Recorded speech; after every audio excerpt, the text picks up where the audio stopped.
Good morning students, कैसे हैं आप लोग। हम लोग जो चैप्टर कर रहे थे उस चैप्टर का नाम था रेशो एनालिसिस। इसके 3 पार्ट्स मैं ऑलरेडी अपलोड कर चुकी हूँ। आज हम फाइनली अपना चैप्टर शुरू कर रहे हैं। 3 पार्ट मैं अपलोड कर चुकी हूँ, लेकिन उसमें मैंने अपना चैप्टर स्टार्ट नहीं किया था क्योंकि मेरे को ये चैप्टर करने के लिए जो बेसिक चाहिए था वो बेसिक मैंने 3 पार्ट्स में आपको कराया। इसलिए मेरी आपसे रिक्वेस्ट है, अगर आपने वो 3 पार्ट्स नहीं किए हैं तो पहले वो 3 पार्ट करिएगा तब आइएगा, अदरवाइज जो आज मैं बोलने जा रही हूँ ना सब ऊपर से जाएगा। राइट, ठीक है, स्टार्ट करें हम अपना चैप्टर रेशो एनालिसिस। बड़ा इंपॉर्टेंट चैप्टर है और इतना डिफ़िकल्ट चैप्टर नहीं है, ठीक ठाक चैप्टर है। राइट, मैंने आपने देखा भी होगा कि अभी तक मैंने जितने भी फॉर्मूले करवाए आपको एक भी फॉर्मूले को रट्टा नहीं लगवाया, सारे फॉर्मूले मैंने आपके समझाए हैं। राइट, तो रेशो एनालिसिस तो कैसे स्टार्ट करेंगे बच्चों, देखिए। सबसे पहले मैंने आपको बताई थी शॉर्ट टर्म सोल्वेंसी रेशो, या इसे लिक्विडिटी रेशो भी कहते हैं।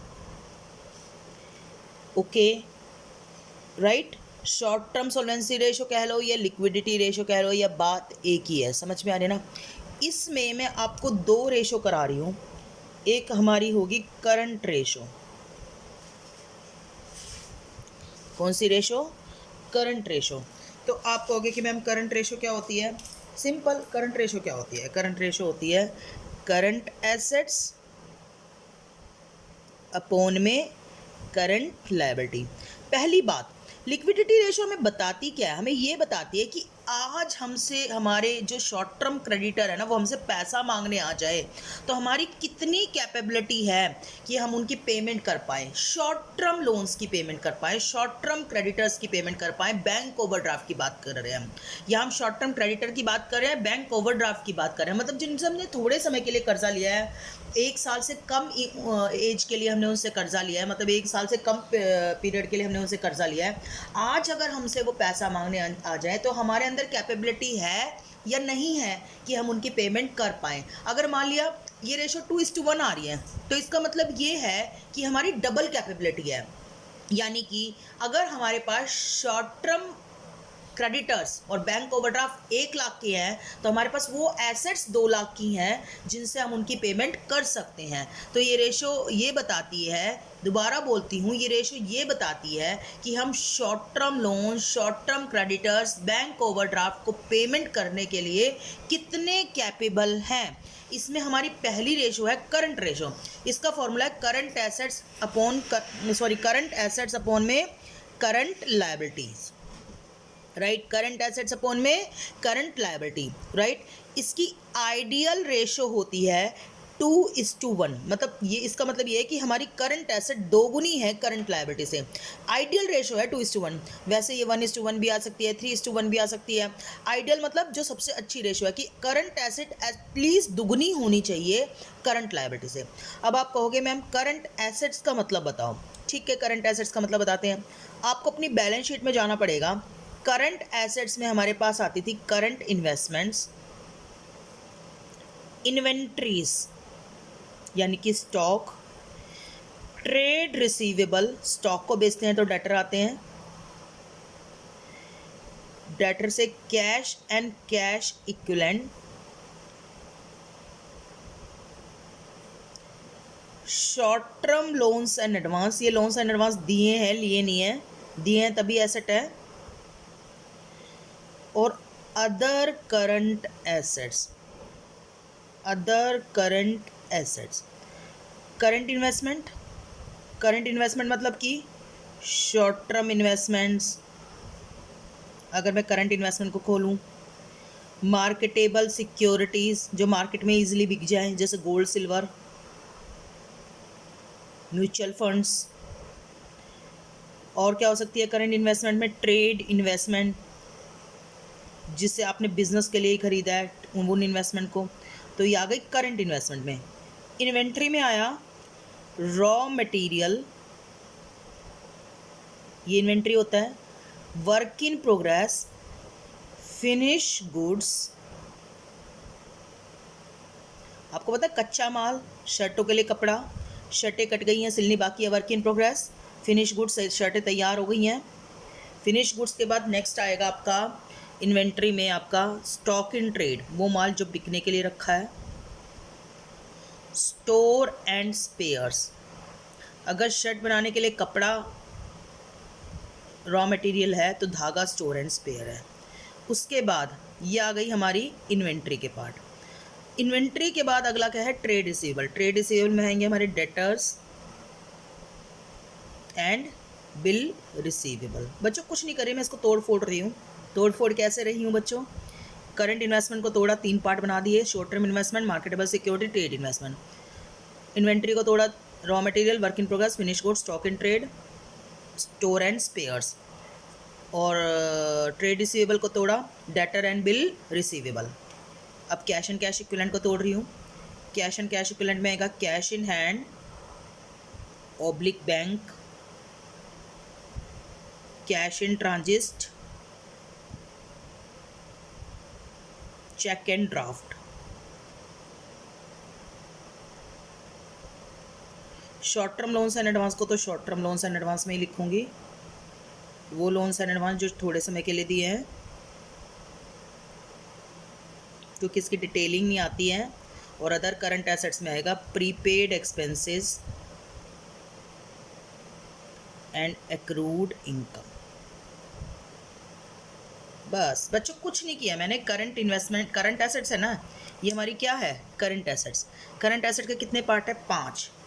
1 current investment, 2 inventory, 3 trade receivable, 4 cash and cash equivalent, 5 short term loans and advance, और 6 अदर करंट एसेट्स, है ना। इन 6 पार्ट्सों को मैंने अलग अलग डिवाइड कर दिया। ये आ गए करंट इन्वेस्टमेंट्स में, short term investment, marketable security, trade investment. फिर उसके बाद इन्वेंट्री में आ गया raw material, work in progress, finish goods, stock in trade, store and spares, ठीक है।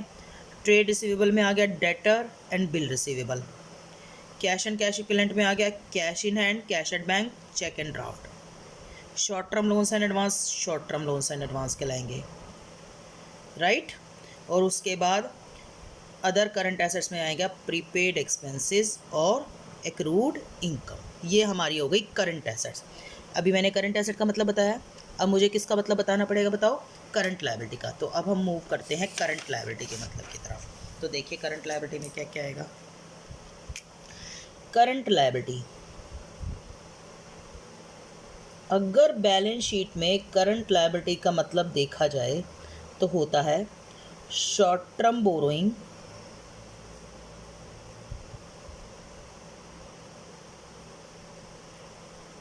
और क्या होता है शॉर्ट टर्म बोरोइंग के बाद, trade payable, short term provisions,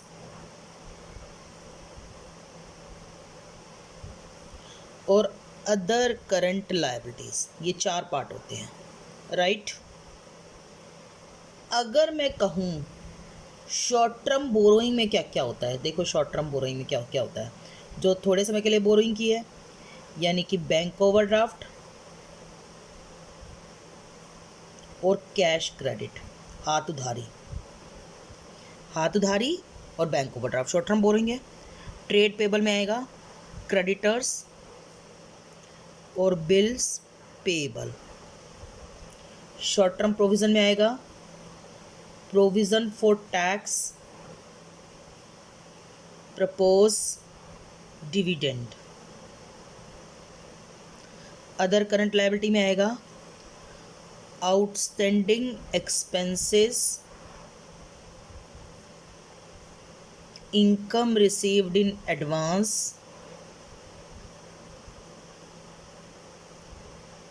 unclaimed dividend,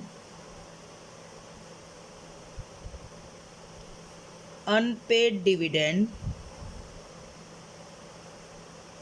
application के टाइम जो पैसा आया, excess application money to be refunded. मैं इनका मतलब बता देती हूँ बच्चों एक बार। प्रपोज डिविडेंड तो वो होता है जो अभी प्रपोज किया है कंपनी ने, अभी सिर्फ डिक्लेयर किया है, पे करना बाकी है। अनक्लेम डिविडेंड वो होता है जो डिक्लेयर भी कर दिया, पे भी लेकिन सामने वाला लेने नहीं आया। प्रपोज वो होता है जो अभी डिक्लेयर किया है पे करना बाकी है। अनक्लेम्ड है कि हमने डिक्लेयर तो कर दिया पर सामने वाला लेने नहीं आया क्योंकि वो इंडिया छोड़ के चला गया या उसकी डेथ हो गई, किसी भी रीज़न से लेने नहीं आया। और अनपेड डिविडेंड है कि सामने वाला लेने आ गया पर हमने नहीं दिया, क्यों? क्योंकि शायद उसने घर का एड्रेस गलत डाल रखा था, अपने नाम की स्पेलिंग में एरर कर रखा था, मतलब कोई टेक्निकल एरर कर रखा था, वो हमने पे नहीं किया। प्रपोज डिविडेंड हमने डिक्लेयर किया है लेकिन पे करने के बाकी है। डिक्लेयर किया है, पे करना बाकी है। डिक्लेयर दिसंबर में किया है, पे मार्च में करेंगे, तो दिसंबर से मार्च के बीच में वो प्रपोज ही रहेगा। डिक्लेयर दिसंबर में किया है, पे मार्च में करेंगे, तो दिसंबर से मार्च के बीच में वो प्रपोज ही रहेगा। फिर जब मार्च आएगा तो प्रपोज हो, हम पे करना शुरू कर देंगे, लेकिन कुछ लोग क्लेम ही करने नहीं आए मार्च में, तो वो अनक्लेम्ड कहलाएगा। अब जो लोग क्लेम करने आ गए, हमने उनको पे नहीं किया क्योंकि उनके नाम की स्पेलिंग में एरर था, बैंक अकाउंट की डिटेल में एरर था, तो वो अनपेड डिविडेंड कहलाएगा। समझ गए? Excess application money to be refunded का मतलब होता है कि एप्लीकेशन मनी ज़्यादा आ गई है, इस पैसे को वापस करना है, तो ये भी हमारी अदर करंट लायबिलिटी में आएगी। तो सुनो मेरी बात सुनो, शॉर्ट टर्म बोरोइंग में आएगा बैंक ओवरड्राफ्ट और कैश क्रेडिट। ट्रेड पेबल में आएगा creditor and bills payable. Short term provision में आएगा provision for tax and propose dividend. और अदर करंट लायबिलिटी में ये सब आएंगे। समझ में आ रही है बात? ये नहीं आ रही है? कुछ नहीं किया मैंने, करंट लायबिलिटी के पार्ट्स किए हैं। करंट लायबिलिटी के क्या पार्ट किए हैं? ये नंबर 1, ये 2, ये 3 और ये 4। तो ये 1, ये 2, ये 3 और ये 4। तो करंट रेशो समझ में आ गई?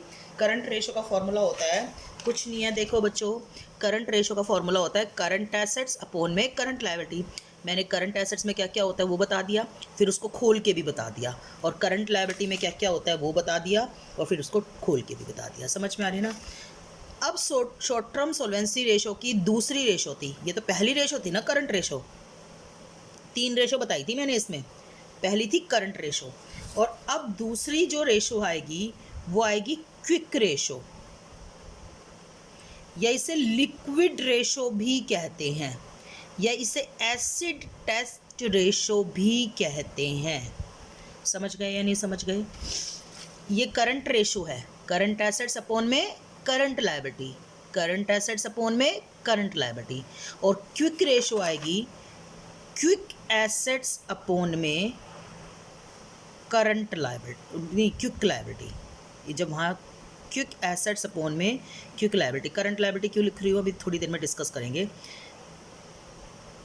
ये हमारी कौन सी रेशो आ गई बताओ? Quick ratio. क्विक रेशो क्या आई? क्विक एसेट्स अपॉन में क्विक लायबिलिटीज। अब आप कहोगे कि मैम क्विक एसेट्स क्या होती हैं?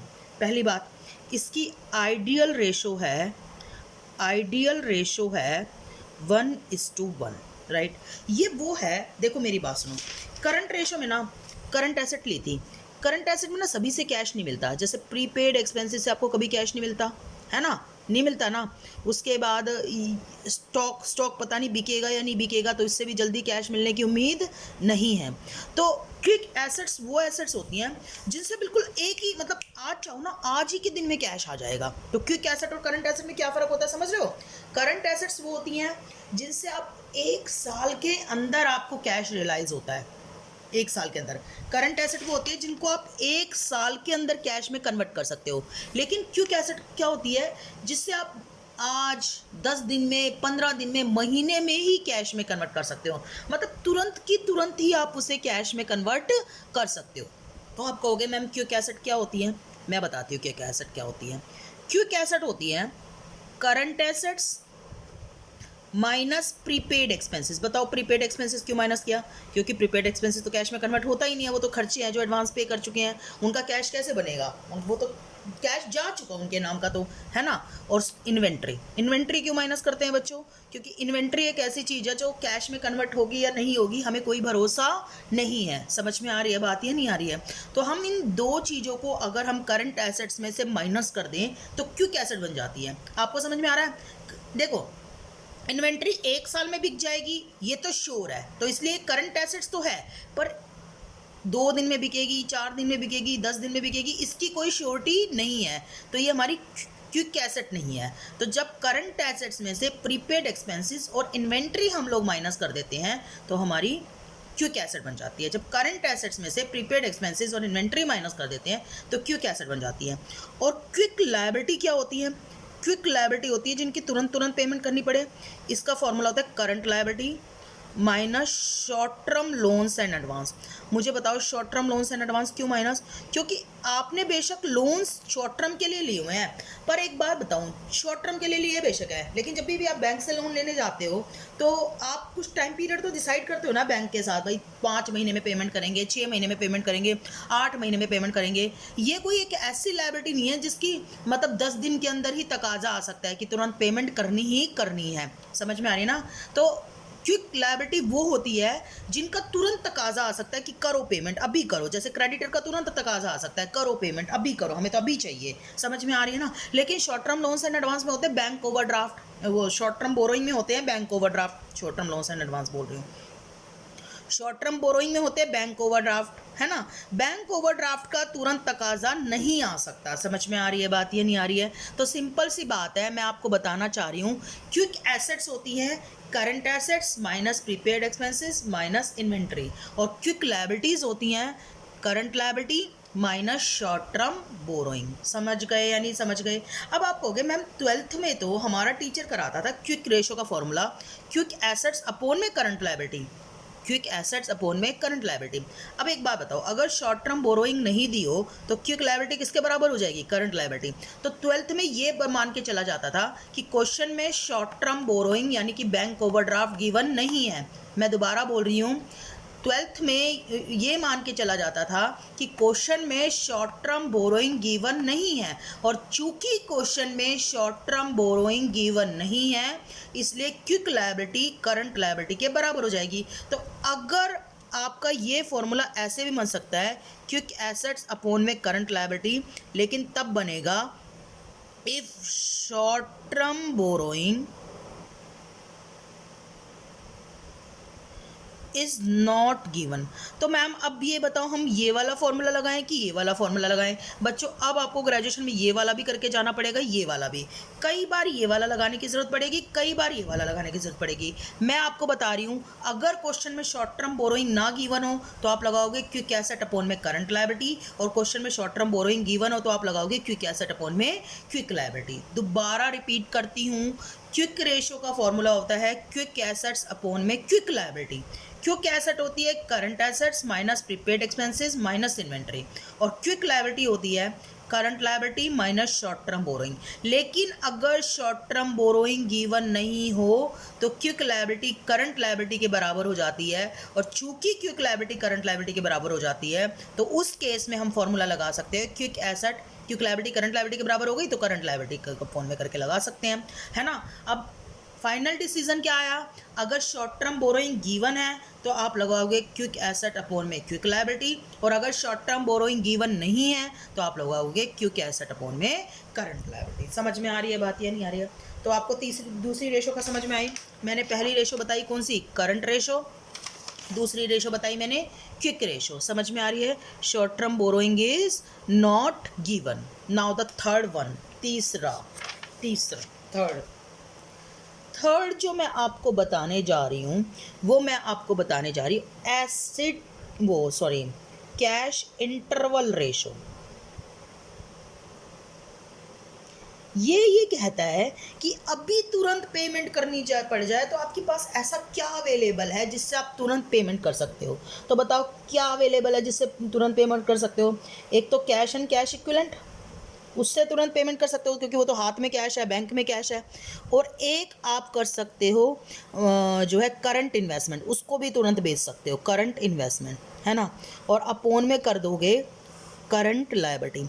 ये फॉर्मूला ये कहता है कि अगर करंट लायबिलिटी की अभी पेमेंट करनी पड़ जाए तो आप किससे करोगे? देखो ना, मेरी बात सुनो।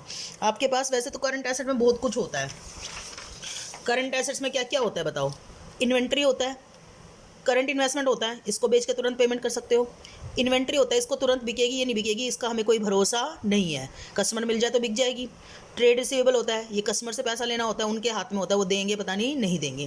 कैश एंड कैश इक्विवेलेंट आपके हाथ में होता है, इससे आप तुरंत पेमेंट कर सकते हो। Short term loans and advance, ये तो लोन्स एंड एडवांस आपने दिए हैं, इससे तो वैसे भी पैसा नहीं आएगा। और other current asset, prepaid expenses, accrued income, इसका भी भरोसा नहीं है, इससे पैसा आएगा या नहीं आएगा। तो अभी हमें दो चीज़ों पर भरोसा है, एक तो करंट इन्वेस्टमेंट पे और एक कैश एंड कैश इक्विवेलेंट पे।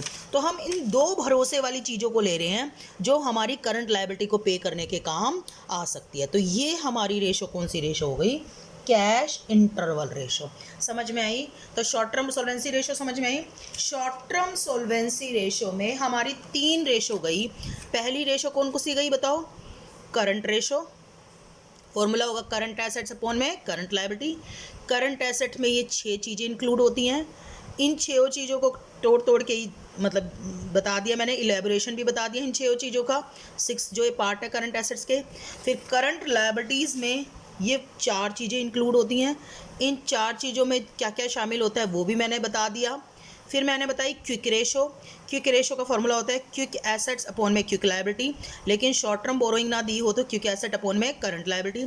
क्विक एसेट बता दी current assets minus prepaid minus inventory, और क्विक लायबिलिटी बता दी current liability minus short term borrowing. ये पहले गलती से short term loans and advance लिख दिया था, वो तो एसेट होती है हमारी। समझ में आ रही है बात? ये नहीं आ रही है? फिर मैंने बताई cash interval ratio. Cash and cash equivalent plus current investment को अगर हम करंट लायबिलिटी से क्या कर देते हैं? डिवाइड, तो हमारी कैश इंटरवल रेशो आ जाती है। यहाँ हमारी ख़त्म हो गई कौन सी रेशो? ख़त्म हो गई बताओ कौन सी रेशो ख़त्म हो गई? हमारी शॉर्ट टर्म सोल्वेंसी रेशो या लिक्विडिटी रेशो, राइट। अब हम सेकंड जो अपनी रेशो शुरू कर रहे हैं, that is long term solvency ratio. अच्छा, लॉन्ग टर्म सोल्वेंसी रेशो और शॉर्ट टर्म सोल्वेंसी रेशो में क्या फ़र्क है? शॉर्ट टर्म सोल्वेंसी रेशो तो ये बताती थी कि हम थोड़े समय के कर्जे उठाने के लिए कितने कैपेबल हैं, थोड़े समय के कर्जे उतारने के लिए कितने कैपेबल है। और लॉन्ग टर्म सोल्वेंसी होगी कि हम अपनी लॉन्ग टर्म लायबिलिटीज़ को चुकाने के लिए कितने कैपेबल है। नाम से ही पता लग रहा है सोल्वेंट कितने हैं। सोल्वेंट मतलब एक बंदा सोल्वेंट तभी कहलाता है जब उसके कर्जों से ज़्यादा उसकी एसेट्स हो। अगर मेरे पास लायबिलिटी 1000 रुपये की है और एसेट 1100 रुपये की है तो मैं सोल्वेंट हूँ, और मेरे पास लायबिलिटी 1000 रुपये की है और एसेट 900 रुपये की है तो मैं इंसॉल्वेंट हूँ। तो सोल्वेंसी रेशो यही बताती है कि आप कितने ज़्यादा सोल्वेंट है। अगर आपकी 2:1 आ रही है तो इसका मतलब आप डबल सोल्वेंट है, मतलब आप अपनी लायबिलिटी को चुकाने के लिए डबल कैपेबल है। अगर 3:1 आ रही है तो मतलब 3 गुने सोल्वेंट है। समझ में आ रही है ना? शॉर्ट टर्म सोल्वेंसी रेशो जितनी ज़्यादा होती है उतनी अच्छी होती है, क्योंकि आपके बिजनेस की सिचुएशन उतनी ही मजबूत होती है, आप उतने ही ज़्यादा सोल्वेंट होते हैं अपनी लायबिलिटी को पे करने के लिए। तो शॉर्ट टर्म सोल्वेंसी रेशो ये होती थी कि शॉर्ट टर्म लायबिलिटीज़ को पे करने के लिए कितने कैपेबल हैं, और लॉन्ग टर्म सोल्वेंसी रेशो क्या होती है कि आप लॉन्ग टर्म्स लायबिलिटीज़ को पे करने के लिए कितने कैपेबल हैं। अब सुनो, इसमें जो फर्स्ट रेशो आती है वो आती है डेब्ट इक्विटी रेशो। इसका फॉर्मूला होगा नॉन करंट लायबिलिटीज अपॉन में इक्विटी। मुझे सिर्फ इतना बता दो, क्या मुझे नॉन करंट लायबिलिटी का फॉर्मूला बताने की ज़रूरत है? इलेबोरेशन बिल्कुल भी नहीं बताने की ज़रूरत है। आपको याद है अपनी क्या आपकी बैलेंस शीट? मैं एक बार आपको याद दिलाती हूँ आपकी बैलेंस शीट, उसमें आपको समझ में आ जाएगा मैं क्या बोलना चाह रही हूँ। देखिए यहाँ पर मैंने आपकी बैलेंस शीट बनाई थी एक, क्या बनाई थी बैलेंस शीट? ये मैंने बैलेंस शीट बताई थी। बैलेंस शीट में मैंने यहाँ लिखी थी नॉन करंट एसेट्स, लिखी थी नॉन करंट एसेट्स, और यहाँ लिखी थी करंट एसेट्स, है ना, और यहाँ लिखा था शेयर होल्डर फंड, और इसको इक्विटी कहते थे। यहाँ लिखी थी नॉन करंट लायबिलिटीज़, और फिर लिखी थी करंट लायबिलिटी। हालांकि इसके पार्ट भी लिखे थे मैंने, और इसको 1 2 3 4 5 का नाम दिया था मैंने। और मैंने नॉन करंट एसेट के 3 पार्ट लिखे थे, कौन कौन से? Fix assets, non current investments, दो लिखे थे, और लोन्स एंड एडवांस।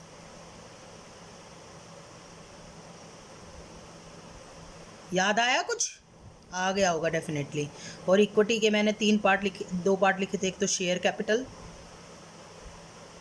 और एक रिजर्व एंड सरप्लस, है ना। और नॉन करंट लायबिलिटी के भी मैंने लिखे थे पार्ट, 2 पार्ट लिखे थे, लॉन्ग टर्म बोरोइंग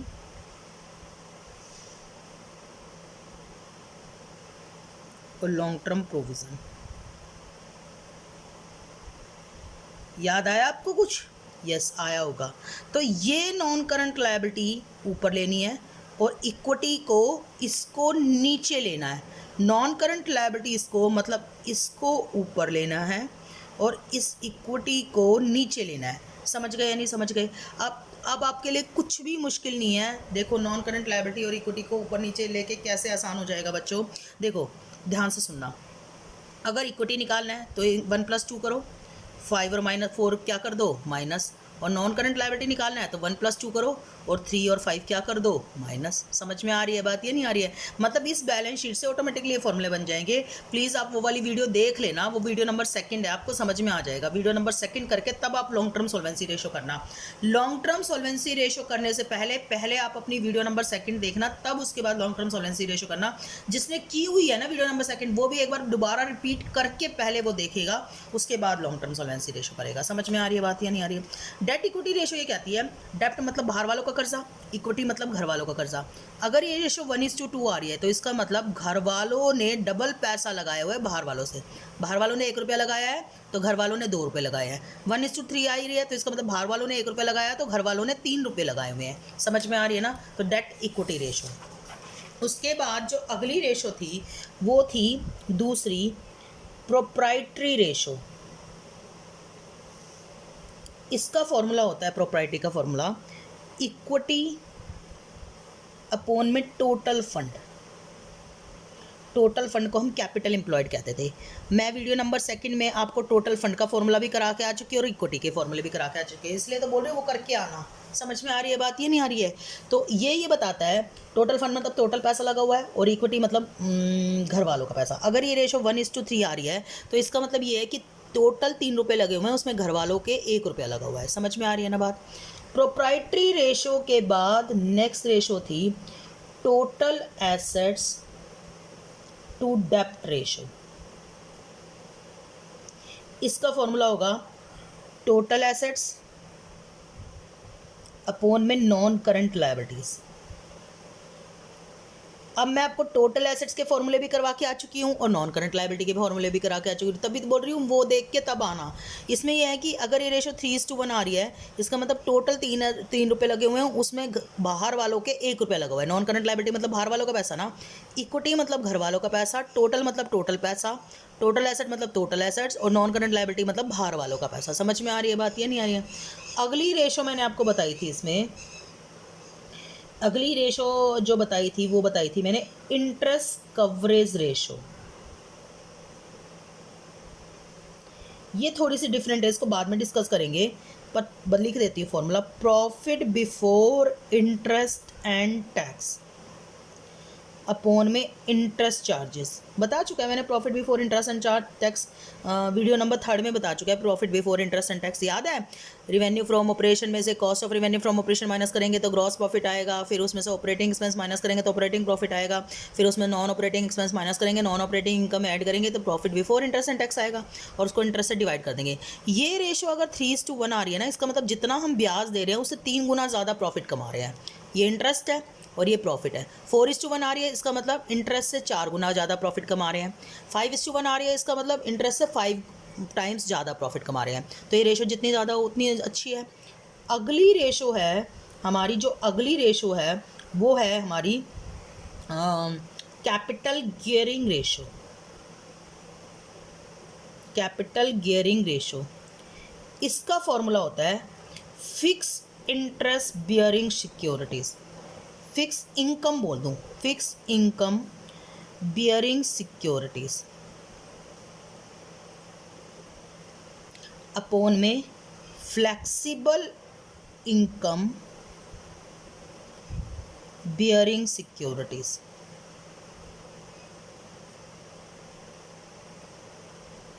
मतलब फिक्स इनकम बियरिंग सिक्योरिटी क्या होती है? जिनको फिक्स जाता है। फिक्स किसको जाता है बताओ कि फिक्स किसको जाता है? एक तो परसेंटेज डिवेंचर्स को जाता है फिक्स, एक लोन को जाता है, लॉन्ग टर्म लोन को, क्योंकि बैंक से जो लोन लेते हैं, और एक जाता है हमें परसेंटेज प्रेफरेंस शेयर कैपिटल को। देखो ना, डिवेंचर्स लेते हैं, 10% डिवेंचर होते हैं तो मतलब 10% ही जाएगा, 10% लोन होते हैं तो मतलब 10% ब्याज ही जाएगा, और 10% प्रेफरेंस शेयर होता है तो मतलब प्रेफरेंस शेयर को 10% डिविडेंड देना पड़ेगा। और फ्लेक्सिबल इंटरेस्ट बियरिंग सिक्योरिटी होती है इक्विटी शेयर होल्डर फंड।